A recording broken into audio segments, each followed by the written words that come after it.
আসন্ন 2026 মাধ্যমিকের অঙ্ক পরীক্ষায় জ্যামিতির যে প্রয়োগ আছে সেগুলো নিয়ে আজকে আলোচনা করব।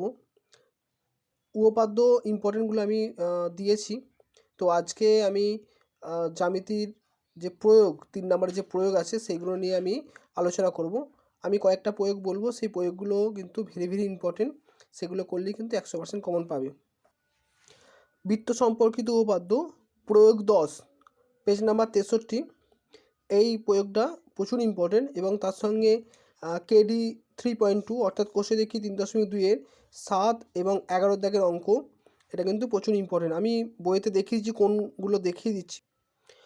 বৃত্ত সম্পর্কিত উপপাদ্য থেকে এই প্রয়োগ 10টা, কোষে দেখি 3.2 থেকে 7 দাগের আর 11 দাগের, এটা কিন্তু প্রচুর ইম্পর্টেন্ট এবারের জন্য। বৃত্তস্থ কোণ সম্পর্কিত উপপাদ্য থেকে 3টে প্রশ্নমালা আছে। তার মধ্যে কোষে দেখি 7.1-এর 10 দাগের অঙ্ক এবং 11 দাগের অঙ্ক, পেজ নাম্বার হচ্ছে 126। এগুলো ইম্পর্টেন্ট। কেডি 7.2 এর 7 দাগের অঙ্ক এবং কেডি 7.3-এর 8 দাগের অঙ্ক কিন্তু এবারের জন্য খুব ইম্পর্টেন্ট। এই 3টে প্রশ্নমালা থেকে মোট 4টে অঙ্ক দেওয়া হয়েছে। এই 4টে অঙ্ক তোমরা কিন্তু ভালো করে করবে। বৃত্তস্থ চতুর্ভুজ সংক্রান্ত উপপাদ্য থেকে প্রয়োগ 7 এবং 9 উদাহরণে করে দেওয়া আছে এবং কোষে দেখি 10-এর 8-এর অঙ্কটা, পেজ নাম্বার 169। এটা কিন্তু এই 3টে অঙ্ক বৃত্ত চতুর্ভুজ সংক্রান্ত উপপাদ্য থেকে কিন্তু করতে হবে। স্পর্শক সংক্রান্ত উপপাদ্য থেকে আমি 3টে প্রয়োগ রেখেছি। তার মধ্যে দেখো কেডি মানে কোষে দেখি 15.1 থেকে 5 দাগের আর 8 দাগের অঙ্কটা, পেজ নাম্বার হচ্ছে 209। এবং প্রয়োগ 14 যেটা তোমাদের করে দেওয়া আছে, দেখো সেই প্রয়োগ 14টা কিন্তু ইম্পর্টেন্ট। ঠিক আছে, টেক্সট বইয়ে করে দেওয়া আছে। এই 3টে করবে। সদিশতা অধ্যায় থেকে ইম্পর্টেন্ট দেওয়া হয়েছে। সদিশতাটা অত বেশি ইম্পর্টেন্ট নয়, তবু এখান থেকে 2টো অঙ্ক দেওয়া হয়েছে। দেখো একটা প্রয়োগ উদাহরণে করে দেওয়া আছে, টেক্সট বইয়ে করে দেওয়া আছে।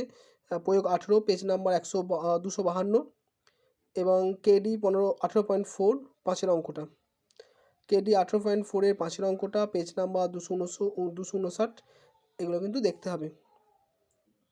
আর শেষ যে চ্যাপ্টার রয়েছে পিথাগোরাস উপপাদ্য, এখান থেকে দেখো উদাহরণে করে দেওয়া আছে প্রয়োগ 4 এবং 6, 288 পাতা। এগুলো কিন্তু প্রচুর ইম্পর্টেন্ট এবং সেই সঙ্গে কোষে দেখি 22-এর 12 অঙ্কটা 290 পাতা। এই টোটাল আমি 18খানা প্রয়োগ দিলাম। এই 18খানা প্রয়োগ করলেই কিন্তু পরীক্ষাতে 1-3 নাম্বার তোমরা কমন পাবে। 100% কমন থাকবে। এবং তোমাদের পেজ নাম্বারগুলো এখানে আমি দিয়ে দিয়েছি। প্রত্যেকটা প্রয়োগের পেজ নাম্বার কোথায় রয়েছে না রয়েছে তোমরা টেক্সট বই থেকে এটা দেখে নেবে। দেখে নিয়ে এগুলো অন্তত করলে কিন্তু কমন পাবে, 100% কমন পাবে। আর প্রয়োগগুলো যদি করতে অসুবিধা হয় তোমরা আমাকে জানাবে।